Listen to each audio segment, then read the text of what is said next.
godly Tivana, so Torah. By the way, we haven't defined that in the last several decades. La'asok b'divrei Torah means to busy ourselves with the words or the matters of Torah. So what you've done by reciting that is pledge your eternal loyalty and fealty to me. So thank you all very much. And a stretch. I really appreciate that. I think that's Reese's position in life. I'm sorry? That's Reese's position in life. Yeah. So let's see. I see Doris. Hi, I see Stanley. I used to see Susie. She's gone. I don't know what that means. I'm getting my Torah. Okay, you're getting your Torah. Moses. I may be moving to Santa Monica, Rabbi. Moses gave the same excuse, Susie. Where are you going for 40 days? I'm going to get my Torah. Okay. Okay, Diane, Effie, Barbara, Barbara Dishler, Barbara Levin, Steve Miller, Steve Bernstein from the booming city of Detroit, Rebecca, right, booming? Absolutely booming, and you have my loyalty. I took the API pledge to you. There's Cindy. Hi, Cindy. Cindy. I'm paying up my dues very soon, darling.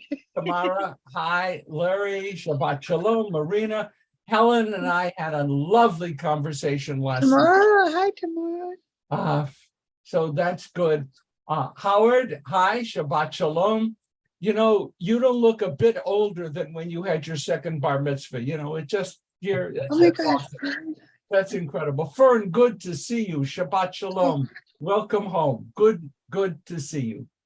Sukasa. Hi, Sukasa. Hello. Okay, I see.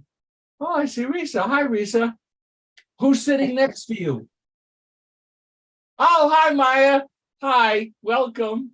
Yeah, we have a trapped granddaughter, which is very nice. Hannah Goal is here. Merle. Ray is hiding. Mara. I don't see your picture. Usually I do. Let's see, what do we have? Oh, yes, we have Zoom user who is being anonymous. That's Lady Madonna. That's me. Okay, I know. Okay, what a delight to see everybody here. Shabbat Shalom, welcome. Calendar. You know me, I am immovable. I only do what I want to do. Because of incredible pressure from you, I have officially requested more current event classes. I have submitted an application, and the request is beginning August 23rd. So if it all works out well, and I think it absolutely will, beginning August 23rd, every other Wednesday at 1 o'clock, we're going to continue with current events. It's just, thank God, the world is in such a hellhole that we can have plenty of things to talk about, and that's great. Sukasa, what? I just want to tell everybody that it's my favorite thing at Wilshire Boulevard Temple, your current events class. I learned so much, and it's just a great experience for any of you that have not tuned in. And if you can't see it live, I suggest you watch it on tape, which we were out of town this week. So I never miss current events. And I'm always amazed at how informative and bright Rabbi Stan is. I didn't hear that last part. I knew you'd let me go on because I was talking about how wonderful you are. On for the hour, Sukasa. That was perfectly fine. There'll be a package in the mail, and you know how these things work. So thank you. Actually, when Susan Landis said, you know, why are you doing this? I mean, there's no dollar amount attached to it. It's simply something I love to do. And I said, it's simply something I love to do. You get a bright people who are mostly wrong about current events. And Thank you very much. and we have a very good time. So I'm looking to August 23rd, and thank you, Sukasa. I'm looking to August 23rd. I want to mention Friday evening, August 18th. Herman, 1 second. Friday evening, August 18th and that is, it's not listed honestly, which is fine because this is being recorded and someone's going to hear me say that. Don Gurney will be completing his years of formal service as a magnificent, superb, wonderful chazan at Wilshire Boulevard Temple. There is no big formal dinner, dance, whatever for Don. What's happening is August 18th, he's putting on a concert during services. And it's going to be glorious, but the reason is for the community to gather and say thank you. Okay, so let's be clear. I would come for the concert anyway because I'd love to hear him. But if you can each bring 45 other people, that's a good thing too. Just to be able to salute a magnificent chazan and a good friend of all of ours. Okay, so that's August 18th. And Risa would not want me to mention that that's our 60th anniversary. So I'm not going to mention that. I can't. So I'm just not going to mention that. But the idea is let's all see each other on Friday evening, August 18th. I haven't seen Jim Ruxin. I don't see Jim, but I do see Cindy. What do we have, Cindy? This coming Tuesday night, we're having a girls' night out, happy hour at Ye Old King's Head at 5 o'clock. And on the 25th, we're doing our Shabbat dinner with friends at Froman's. Everyone is invited to that. Susie's on a summer break, so I'm helping out with that. If you want to attend Froman's, just let me know in the chat so that we have a seat for you. That's at 6 o'clock. Fantastic. If I'm not going to be able to Herman? Would someone please have sweet and sour cabbage or something like that for me? Just have that and think of me because I love it. Herman, yes. Me too. It's my favorite question. soup. Is the link for your current events the same as it is for Chevra No. Torah? No. Then send me the new link, please. It's a different link, new. It's been around, but yes, it's a different link. And Will you Herman, send it to if me, you please? just send me a note, I will link you. Thank you. Easy to do. It'd be a pleasure. That's one of the few classes that actually keeps growing, and it's fun. It just is fun. Thank God the world is descending into a hellhole, and so we have a lot to talk about, and that's good. Okay, when Jim Ruxin comes on, we'll open up to him. What I do want to mention, starting a week from today is the beginning of the month of Elul, the last month of the Hebrew calendar. I have made an arrangement. I always want to validate it later, but Mitch Dorff, who is the official shofar blower at Wilshire Boulevard Temple, will be joining us right at the 10 o'clock, the end of our hour, and allow us to hear the blast of the shofar, which is traditional leading up to Rosh Hashanah, the last month, the month of Elul, okay? So if all goes well, we'll have Mitch Dorff with us for a blast. And I'm really excited about that, actually. Not only is he fabulous, but it's the thing to do. That's how we get ready for Rosh Hashanah.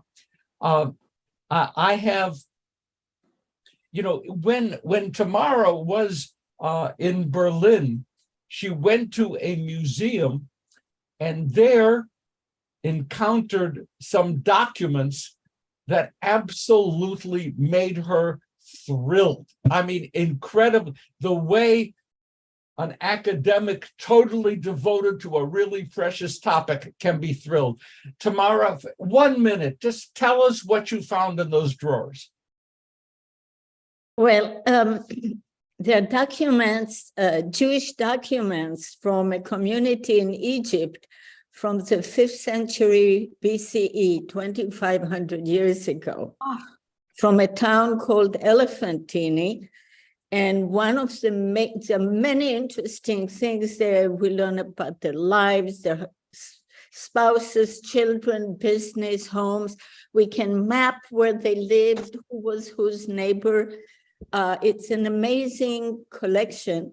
And most of the documents are now in Berlin, but they're not available for the public because they're being worked on and they're fragile. They've been in the ground for over 2,000 years, 300 years now. They've been around now for about 100 years since they were discovered. I want to mention two. One is a marriage contract. There are 7 marriage contracts from Elephantine between one Jew, some are one Jew and another Jew. One is one Jew and a female non-Jew. One is one Jew and a male non-Jew. And they all have the same formula. At some point, the man can get up in the community and say, I divorce my wife. And then he has to pay a certain amount, 7.5 something. And then she gets everything she came in with. What's unique is it's exactly the same. If a woman gets up in the community and says, I want to divorce my husband, then she pays the 7.5 and she takes everything she came in with. In other words, there's no fault divorce that either spouse can initiate. These are the oldest Jewish marriage contracts. Okay, Wow. they're 700 years older than the rabbinic laws about marriage. And women can divorce their husband just as easily. And it's the same law regardless who the spouse is. So that's one of the things that makes the document so exciting to me. The other was the one that was in that museum instead of hidden away, is a letter from the Jewish community in Egypt to the Jewish community in Jerusalem, asking for help because the Egyptian neighbors have destroyed the temple, the Jewish temple in Elephantine, Egypt. So we learned that these Jews had their own temple. And we know that they saw Jerusalem was important and they were asking for help to get permission to rebuild. They said, you know, use your contacts, please, so we can rebuild. But they tell us a lot about their life, their religious life, as they explain it. So that's a historically enormously important document. And then Wow. it was just sitting there. Wow. Wow. Okay, I figured that sharing tomorrow's excitement would be worth an awful lot. It's great. Just thank you for that. Thank you for that. Okay, we're going to go now into our Sedra, and it's a pleasure to welcome everybody. The Sedra is Re'eh. We're really chugging along now. As you know, the calendar is moving very rapidly. We're Deuteronomy 11:26 and following. That's where the Sedra Re'eh begins. And I went back a little bit because some of the things that we uncover in our study, I love it. Okay, we all know what the word simcha means, right? Right? We all know what the word simcha means. Not a problem. Okay. Do you know, and by the way, this is good for a cocktail party conversation, do you know that the word simcha appears only once in Genesis, Exodus, Leviticus, and Numbers? Did you know that?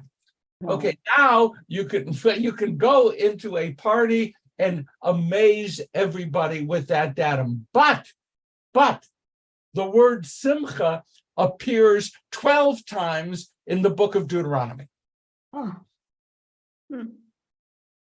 Okay, so simcha is in. And of the 12 times that it appears in Deuteronomy, 7 of those times are in this week's Sedra. Okay, so we're into heavy happiness here, and it's a change in the way the Jewish world is being organized. When you bring sacrifices, guess what, folks? It's supposed to be fun. It's a simcha. That's what's in our sedra. Jim, we're just doing the intro onto Deuteronomy 11:26 and following. Anyway, Thank you. welcome, and welcome to Dartmouth and all the good people there. So most of the references to simcha in our sedra have to do with appearing in the sanctuary in Jerusalem and bringing an offering. I love that. Religion is intended in Deuteronomy to be simchadik. It's intended to be joyous. And sometimes we lose that. We get, when I used to be a performing rabbi, at time, Brisa will remember this, I used to get up there and I was so damn serious. This is serious. This is Stanley talking to God and to his board of directors who make the contracts. All these things are happening. And Deuteronomy is reminding us, folks, it's okay to be happy during services. As a matter of fact, you're supposed to be happy during services. Now, I do not mean happy because the rabbi's sermon is short. Someone was going to come up with that, and I wanted to forestall that. But happy, you come to shul on Friday evening and you sing and you're with friends, and yes, you gossip a little bit, and it feels community, and you are connecting with 3,000 years of tradition. The proper reaction is, be happy. And I think we sometimes forget that. So here in our Sedra, the first overarching kind of a thing. So why would Moses, apparently, it's not Moses, it's much later than Moses, of course. Why did the authors of Deuteronomy want to emphasize joy? Why did that happen here? And it's a question I don't have an exact answer for. But something occurred, and it might have been the destruction of the first temple, in which people were plunged into despair. And those who edited and wrote Deuteronomy want us to know, folks, it's okay to be happy. Even with, there's some rabbis who talked at the time of the destruction of the Jerusalem temple that all they wanted to do was sit on the Temple Mount, cry, weep, and mourn, and let life end. That was it for them, because there's no point to it. And Deuteronomy seems to be saying, hey, sisu v'simchu, be happy, be good. So I went and I did some exploration on happiness.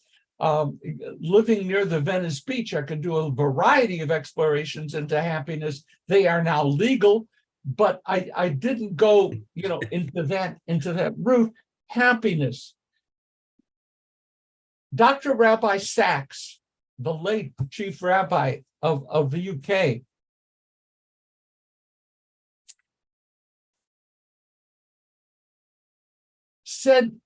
wrote that far too often the overriding experience of people with religion is tears.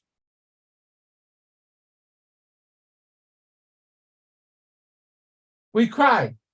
A funeral, yahrzeit, disker, illness.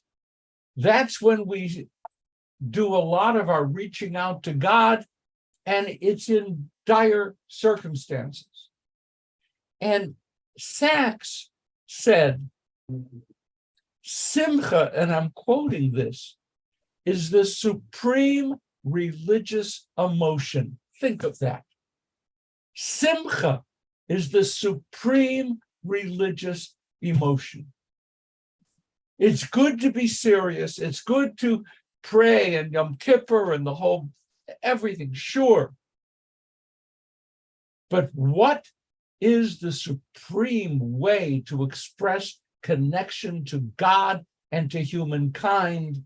It is joy. And when I never had encountered that before from Sachs or anyone. And I really liked it. Okay, I see Zoom user. Yes. Oh, I was going to agree with you, Rabbi. Joy and singing and the laughter of children and doing things for others and forgetting about yourself and helping others. You forget your problems. Joy is an undervalued treasure. So then, because I'm obsessive and I do these weird things, I went to Wikipedia, which is, of course, a great Jewish encyclopedia. I went to Wikipedia and I looked up happiness in Hebrew. Look what I found.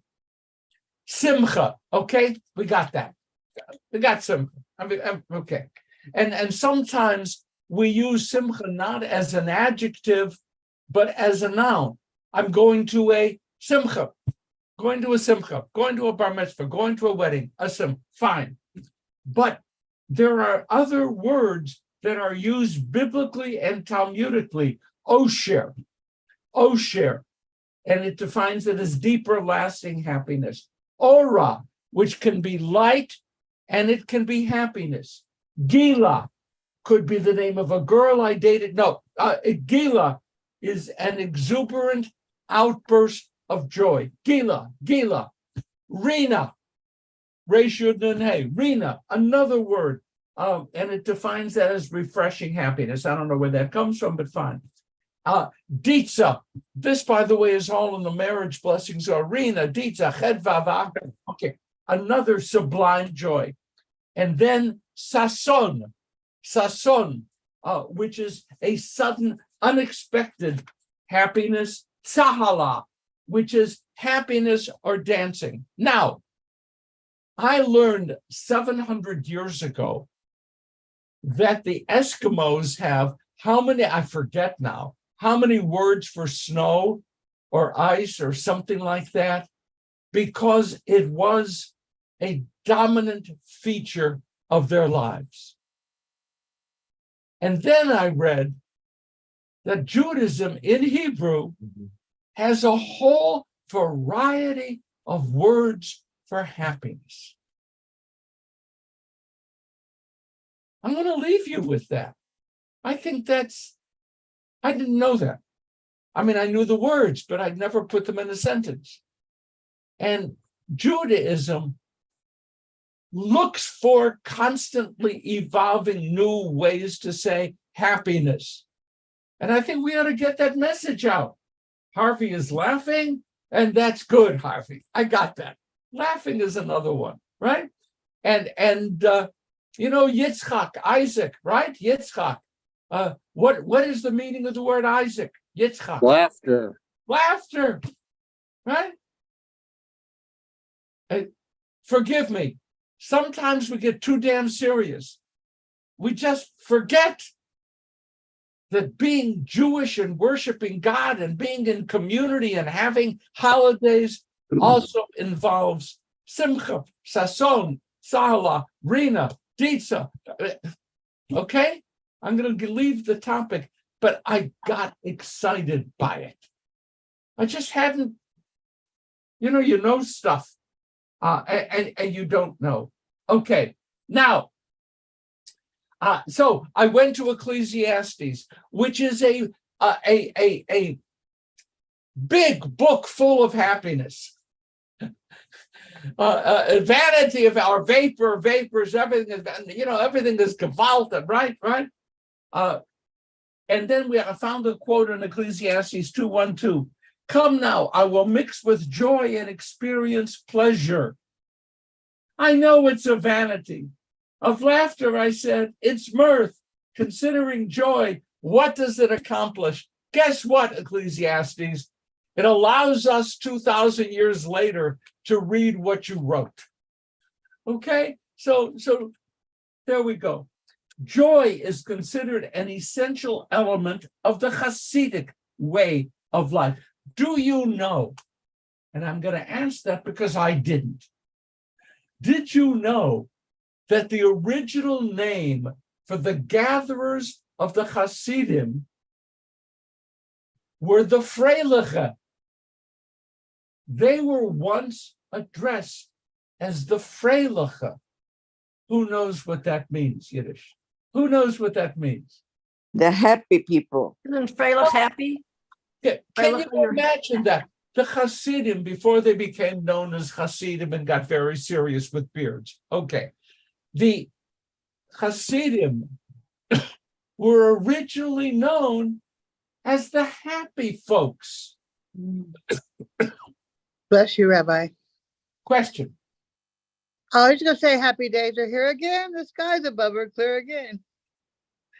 Yeah, well, that's a little bit hard to find, but you know what? We're supposed to find it. I got off into our Sedra and I found the Baal Shem Tov said the following. Please hold on to this. I don't often quote the Baal Shem Tov. Hold on to Baal Shem Tov. In the eyes of the Hasidim, joy is considered a biblical commandment. The Hebrew is mitzvah. In the eyes of the Hasidim, joy is a mitzvah.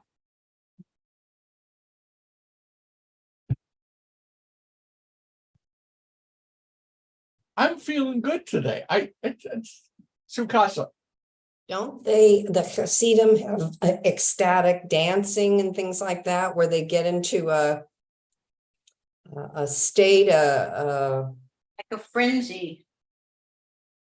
yeah. Yeah, that is part as an aspect of Hasidic life. Sure, the dancing. And they're dancing so frantically because they're not allowed to dance with their women. They're dancing with a bunch of men, and but yeah. Sukasa. I was just going to say, and isn't the joy more important than the study, the praying and stuff? The concept of joy and. Look, let me back away from that just a little bit and to say this: the Hasidim have all these stories about the little kid who can't do anything but recite an alphabet, and he's condemned by everybody, and then the rabbi comes and says, he's speaking letters and God is making them into words. There is joy in that. Stop being so quick to judge other people by how they express their religious feelings. And religious fervor often involves joy. And what happens on Simchat Torah, what's the translation? The joy, the simcha of the Torah. Simchat Torah. What do? You dance play the night, and you're happy. And you know what? Can we walk away from today's Chevra Torah with a meditation of, it's okay to be really happy as Jews living in this miserable world. It's okay, because happiness, Baal Shem Tov, is a mitzvah. It doesn't mean denial of reality. But Thank you, Rabbi. Thank you so much. Happiness is a mitzvah. So I'm going to leave that. But I had a lot of fun preparing for today. Okay. And discovering these kinds of things. We're going to go now to Deuteronomy chapter 12, verse 20. It's 1262 in the Plout. 1262. And Maya, this one is for you. I didn't know that you would be here, but Maya is vegan.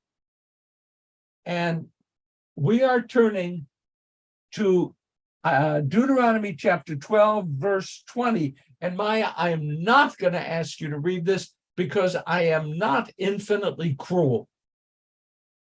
Usually. But do I have a reader? Let's just say verses 20 to 24. Do I have a reader? Someone want to read? I can just see a hand up in the air. Someone want to read?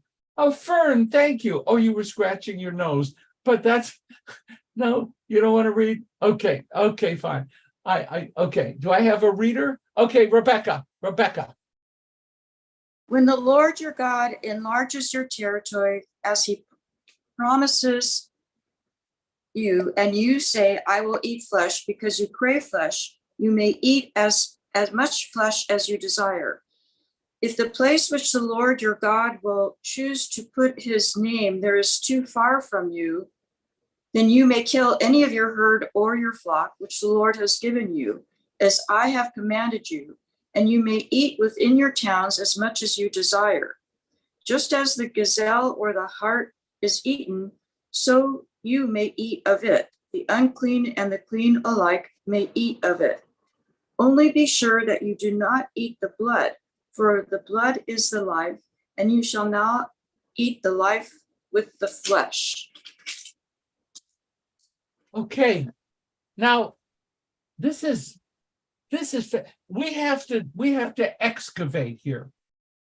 This is a verse or a section deserving of excavation. What does it say? Where do you go to eat meat? You have to excavate. Where do you go? Where do you go? Within your territory. Not just in the territory. Where is the primary permitted zone for the eating of meat? Gate. Pardon? Your gate. You go to the Beit Mikdash. You go to the place, right? That God has given you to establish the divine name. But Deuteronomy says, with a Yiddish inflection, what if it's too far to schlep to Jerusalem? What do you do? If you can't go to Jerusalem, what do? You may eat it to your heart's content in your settlements.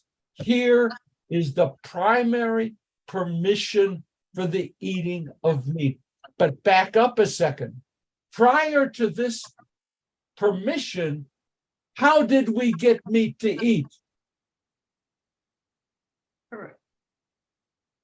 By bringing it to the sanctuary, slaughtering there and eating there. And then Judaism evolved post-destruction of the temple. And it became permitted to eat meat that wasn't first sacrificed at the temple. This paragraph is a huge transitional paragraph. This validates post-destruction Judaism. Right here. You now can have a picnic. What does it also say? You may eat it. Listen to this. B'chol avat nafshecha. I think the proper translation is eat up, dude. It is as much as you want. Eat, do it. What are you not permitted to do? What are you not permitted to do? Eat the blood. Eat the blood. Drink the blood. Folks, in our Chevra Torah, what have we learned about rules that prohibit things? What have we learned? People are doing it. They were happening. Thank you, Cindy. Yes, they were happening. What do you mean they were happening? The consumption of blood was normative in a variety of societies. Sukasa, you had your hand? Yes? I'm trying to think, the blood libel, they say that Jews drink blood. And I don't think that's what this means. This means that the blood is in the meat and you're not supposed to, you have to kosher. When you kill a chicken, you have to kosher it so you're not have the blood. So can you talk a little bit about that? Of course, Sukas, I can talk a little bit about anything. Okay, now, the blood libel is a direct outgrowth of the communion experience. The Christian community adopted a notion, this is the body, this is the blood. And through the system of what was then called transubstantiation, this was real substance changes, transubstantiation. And in that process, this is the body, this is the blood of the Christ. Now, since they believed that could happen, then, of course, people are blood drinkers. And it became something laid on Jews that we would take the blood of a Christian child and use it to bake matzot. That was the accusation. So this That's has crazy. nothing to do with that. So this is one of the great, horrible accusations made against Jews. And by the way, it's been denied, it's been ruled wrong, the church has spoken against it, and it still lingers under a bunch of rocks. It is not totally gone within certain very conservative communities. Okay? So Jews, you know how I know Jews don't drink blood? I ordered liver in a kosher restaurant. We love you, Sally. No, do you know that shoe leather would be tastier? Because when they get through preparing liver, which is suffused with blood, when they get through preparing the liver, that and leather are quite the same. And it's done intentionally. So as a hint, just beinenu among us, don't order liver in a kosher restaurant, okay? Because it will be complicated. I see Steve, I see Herman. Stanley, first of all, you remind me of my great uncle. No matter what he ordered, they say, how is it? That shoe leather. But be that as it may, I see the word, have used the word permissions, and I see the word may throughout this. And as a vegan, I take this not as a commandment to eat meat, but a set of rules if you choose to do so. But then later, when we're talking about burnt offerings, it switches from may until shall. So I'm wondering if there's a reason for that, and if that applies only to those who choose to eat meat, or burnt offerings is a separate subject. Okay, so Steve, I'd like you to meet my granddaughter, Maya. Maya, that's Steve in Detroit. Maya is in Los Angeles right now, usually in Philadelphia. You're vegans. Talk to each other. You people should hang together. Now, Glad to.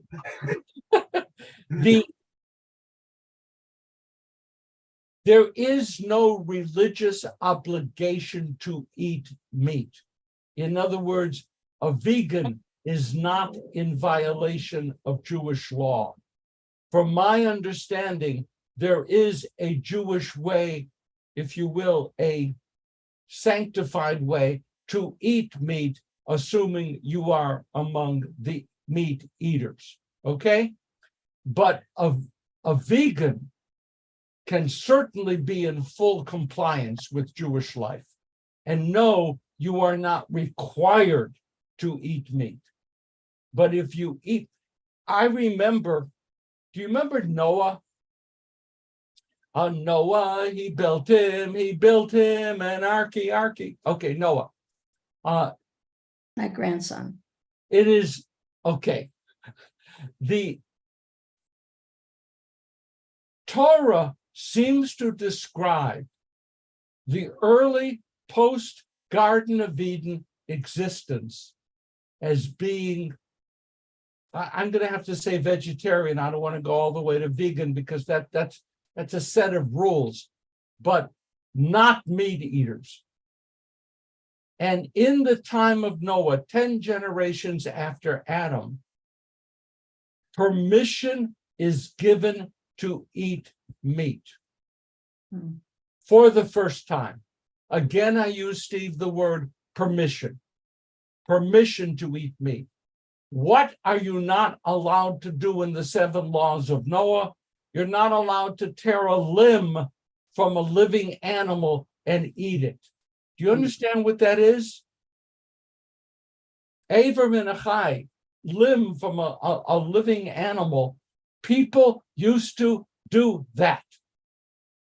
And in Jewish law, you have to show humanity toward animals by killing as painlessly as possible, and you must never drink the blood ever. And as a matter of fact, I mean, they have the comment here in our text, verse 24, you must not partake of blood, you must pour it on the ground like water. You do not drink blood. This was a major cultural shift. The assumption is, and I'm not qualified to answer whether it's a real assumption, that in the Egyptian world, blood could be consumed because the rule in the Torah is so fiercely opposed. I don't know that for a fact. I just don't know. My assumption is yes. So one of the defining differences between the Jewish and the dominant Egyptian culture, no blood. And the eating of meat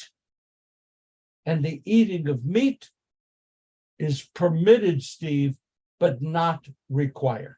Thank you. Did I answer your question? You answered my question, and I will continue my present eating regimen. Well, yeah, I mean, yeah, you and Maya can go out and have an Impossible Burger, and that's, you Got know, them in the refrigerator all the time. okay. Vegetarian chili, shiitake bacon, you're all set. Shiitake bacon, I get it. Okay, Herman. I think you answered part of my question, but I'm going to ask it anyway. In the beginning, we were vegetarian. That's the Why story and when? of the Torah, yes. Why and when did God differentiate between humans and animals and allow us to slaughter and eat animals? Okay, now I'm reaching a little bit, but let me say this. In Genesis, by the time we get to Genesis 2-3, human beings are given dominion over the animals of the world. They are ours. We raise them. They are ours. By the time we get to Noah,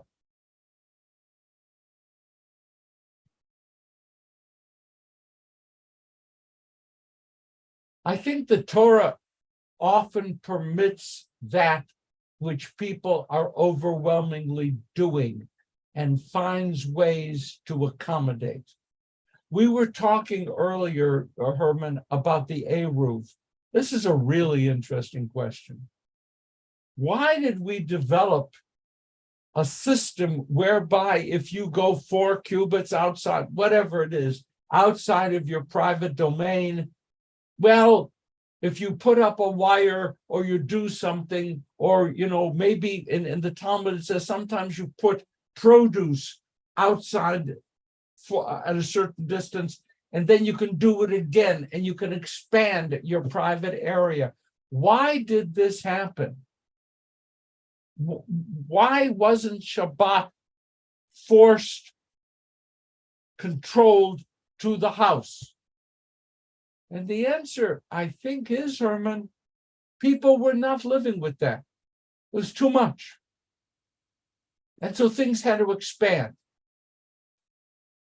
Jewish law is famously accommodationist, non-accommodationist. I have never said that in life, and now I said it. I think I even know what I just said. The rules are strict and accommodations are found. And so people would not eat meat generally. So a way had to be found to accommodate the eating of meat. But the Torah ideal, Steve and Maya, is at least vegetarian, if not vegan. It is that. And if I would be,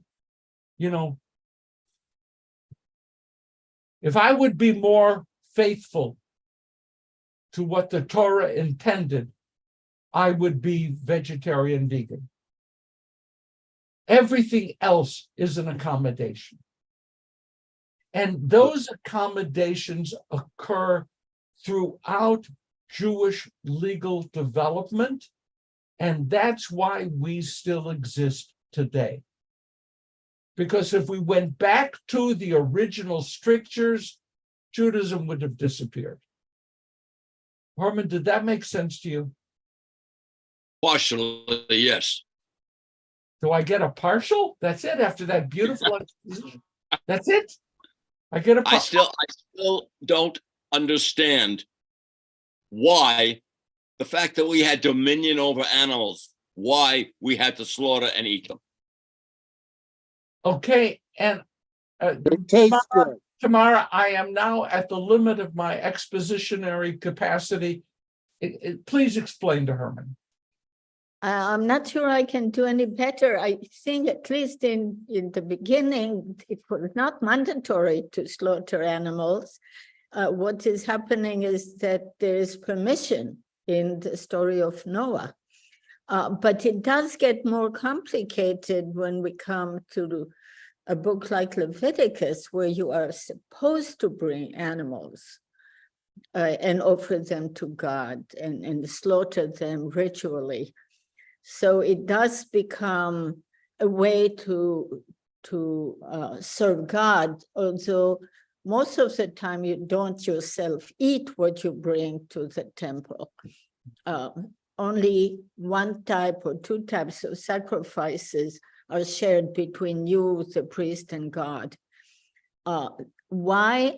My guess is that, as you said, Rabbi Stan, that people were doing it. People were living off animals. They found it necessary, and the Bible is trying to find a way to contain it and monitor the taking of life and not make it a casual thing that you do just because, well, I'm hungry and there's a nice little goat next door. So it's a way of curbing and controlling this human proclivity to eat animals. That's. Thank you. But the lack of 100% certainty is something that I am privileged to share with Tamara. You're asking a fine question, Herman, and I don't know where to find that moment in time when that happened, except people after the invention of fire, especially, people ate animals, and Judaism had to find a way to accommodate. And that happens a lot. And my favorite example is when I discovered that periodically in Congress, when there was a time certain for the closing of a session, it was, we will end at noon, whatever. It has happened that the Speaker of the House, for example, would unplug the clock. It happened. So it was a legal fiction which allowed the system to run. I want to go on, but I'm not going to go on. Herman, you asked a question which I am not comfortable with providing a definite answer. I'm Thank sorry. you. Okay. I see Larry, I see Marv, and Harv and Mara, or whoever, and Steve Miller. Okay. Larry Weiss. So I want to be a little bit contrarian here, maybe, because when we first read this section, I stumbled a little bit over the clause, the impure may eat it together with the pure, which seems like a special rule for eating meat that is both unusual and a little bit more permissive.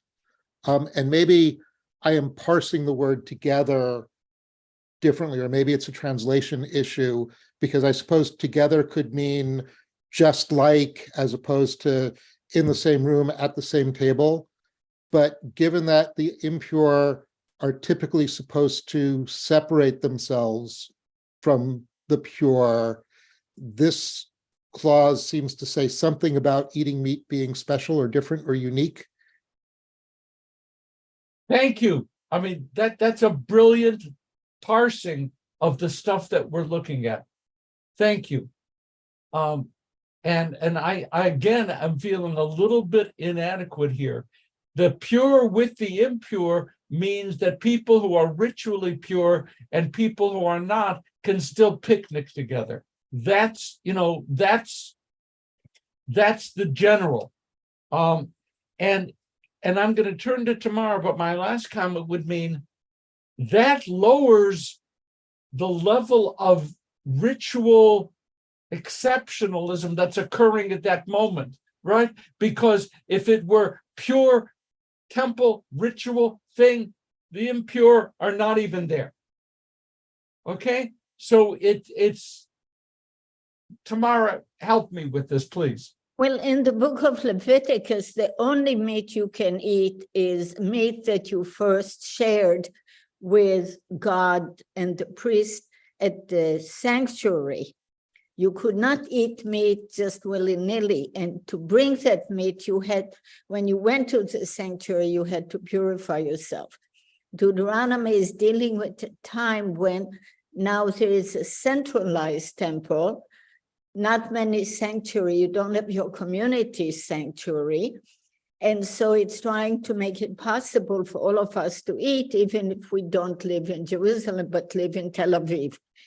And so it removes the sanctions and the focus on sanctifying the meat before you eat it.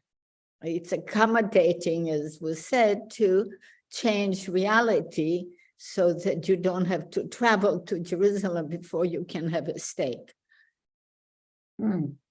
But thank you, Larry. I mean, good, solid, excellent point to bring up. Mara. So I noticed that in Genesis 4, verses 3 and 4, we're told that Cain brought some of his harvest as an offering, and Abel too brought an offering from among the choice lambs of the flock. And then Abel is killed by Cain. So now I'm wondering how that ties in, since the person who was raising lambs for slaughter is himself killed. You know what an exceptional group of people we are. You know that. Okay, Harv. Yeah, especially Mara. He went like this. I should see that. Superb. Do we have a comment on that? That's a really, really, really, really interesting point. You know that there is still a hole in the story with Cain and Abel. That something happens, but that's excised from the text, or dropped, or it's not there. There is a lacuna. There's a hole there in the text. So we're not exactly sure. But yeah, the permission to slaughter is not there yet. And that happens. Does anyone want to come in on Mara's really great question. Okay, and anyone want to come in on that? Mara, yes, it is very problematic. And thank you for finding it. And I'm not, again, there are questions that you guys are coming up with because you go deep that don't offer glib, which is my specialty, glib answers. And that's going to be one of them. Is there a debate there about the meat eater and the farmer of vegetation? And my answer is, yeah, it looks that way. But I can't say yes, definitely. I can't. Okay, I'm sorry. Steve Miller, then Susie. I know we're not supposed to look at all of these rules from a health and well-being standpoint, but apart from tasting good, meat has protein and iron and all kinds of things. And I think even back then, there was no knowledge of things like that without knowing what they were or scientifically what we know now. And I don't think they really had or knew of a lot of substitutes for some of the things that might be necessary for good health. Okay, I just because, Steve, we're running, near the end of our hour, I want to say to you a personal thing. I don't believe that good health was a prime mover of some of the original laws. And that goes to the pork, like that. I just. But to accommodate people's good health, you would want rules. They may want to be healthy, even if you don't want them to be. Okay, but the question would be, do they connect it with health or not? And to me, that's problematic. I don't believe that trichinosis was understood in the biblical period.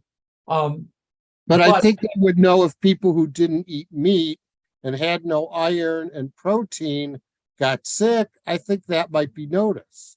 Okay, but again, it's a long conversation. You're expecting people to have a level of knowledge, which I think may be a bit of an extension, just a little bit of a push. There were in the Middle Ages rabbis who asserted that kashrut is directly linked with health. And those positions have been criticized later. They've been criticized. No, you're reading back. But I want to move quickly just because we're short on time. Susie, Tamara, and then I have to end. Unfortunately, the hour. Go, Susie. My question was already answered. Thank you. We love you, Susie. I love you. We love you. Thank you for that. Okay. And as sometimes said on television, our last question goes to Tamara. Not a question, it's a comment about Mara's observation.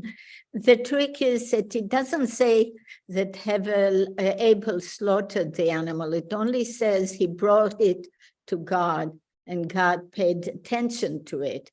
So it's not clear if it means the animal was slaughtered. It just doesn't say. It just said he brought it as a gift to God, which can be a living animal, not a slaughtered one.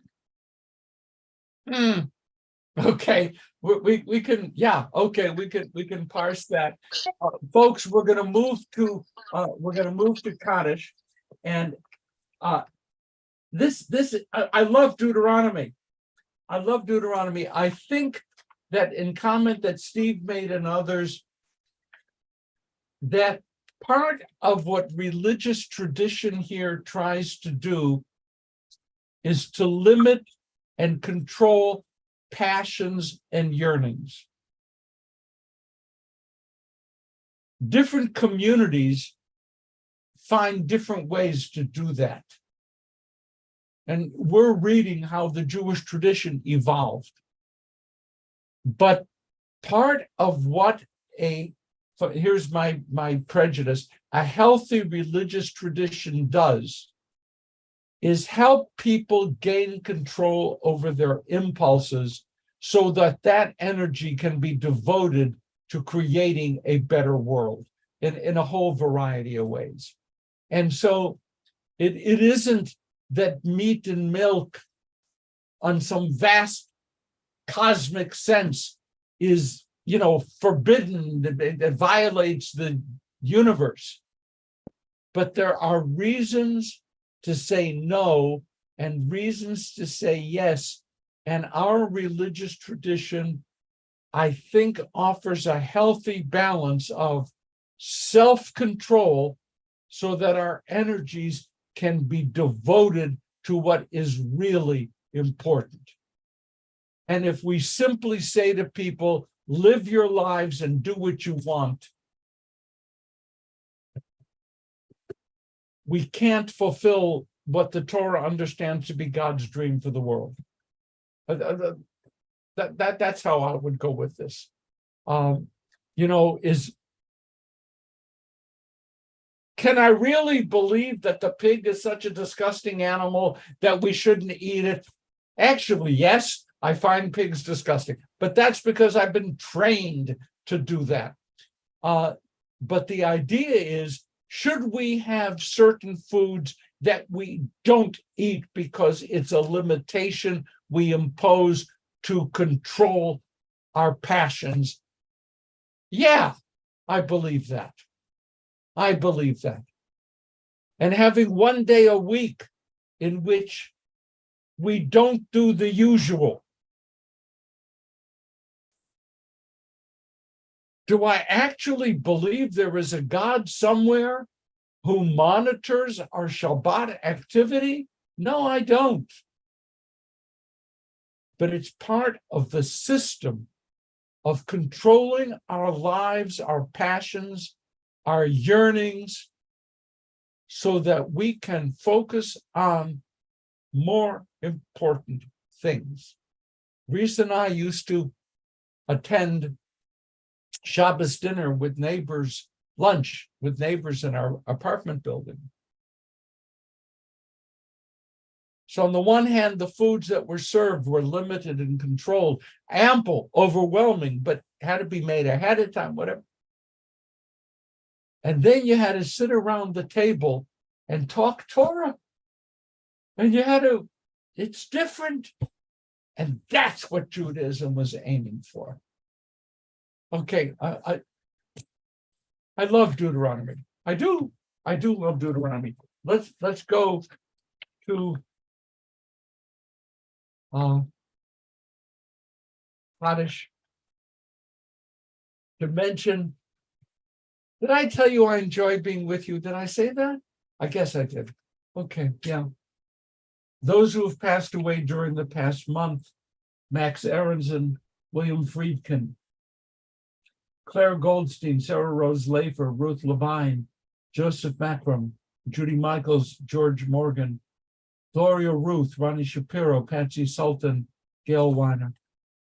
Yahrzeit that have occurred during the past week: Joanne Alfred, Joseph Ansel, Rose Begelman, Barbara Lerner Barrett, David Biegelman, Pauline Bernstein, Gabriel Bazar, Shakrola Bina, Stanley Blatt, Louis Beaumont, Dorothy Camhier Bernstein, Eugene Borson, Seymour Brostoff, Kenneth Miles Burke, Billy Burns, Linda Jane Cherry, Jean Davidow, Anna Julia Bonici de Ferrera, Lawrence Deutsch, Jerry DeFalco, Sam Delinko, Aidan Edwards, June Ellen, Frank Filer, Disa Freilich, Evelyn Friedman, Joyce Friedman, Beverly Friedman, Lillian Garr, Irving Geffner,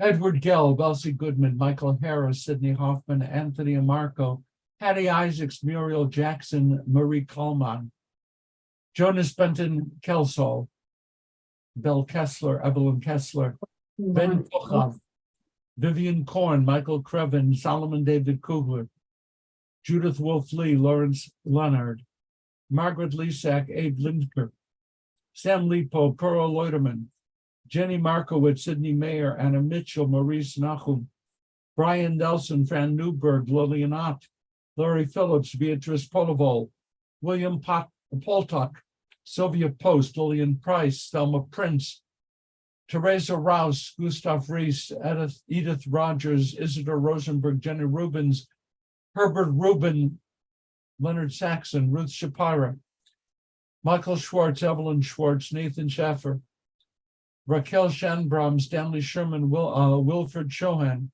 Ida Siegel, Lillian Silver, Gilda Spiegel, Len Stickler, Rodolfo Shichowicki, Marian Tashman, Benjamin Titleman, Abe Tobias, Stephen Tomar, Alice Walker, Rose Wegg, Murray Weinstein, Jack LeBlanc, Sumner Yaffe, Moshe Aaron Young, Elaine Zane, Alvin Zapersky.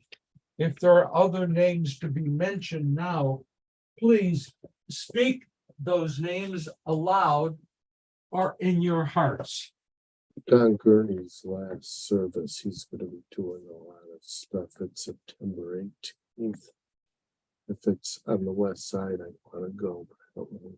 what to do. Thank you. Watch it on Zoom.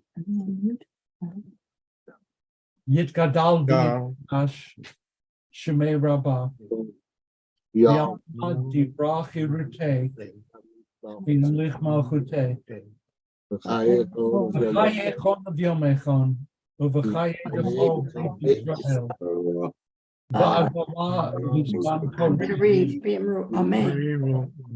Yehei Rabba Mavarach Yom Yomei Almaya Yitbarach V'Yishtabach V'Ramam V'Naseh V'Taleb V'Talal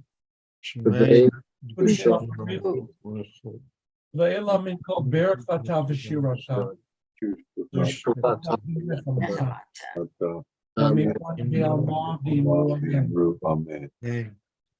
Yehei Shlama Rabba Yishmaya V'Chayim Aleinu Al Kol Yisrael V'Ru Amen.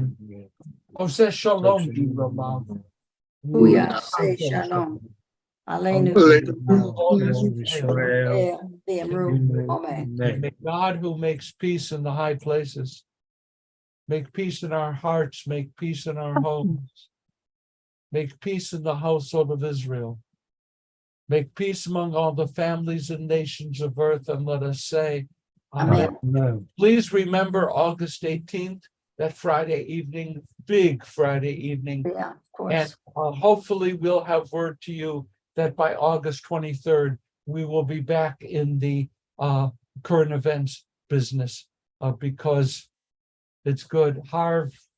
Shabbat shalom. Shabbat shalom, everybody. Shabbat shalom, everybody. What a group. Shabbat shalom. Shabbat shalom.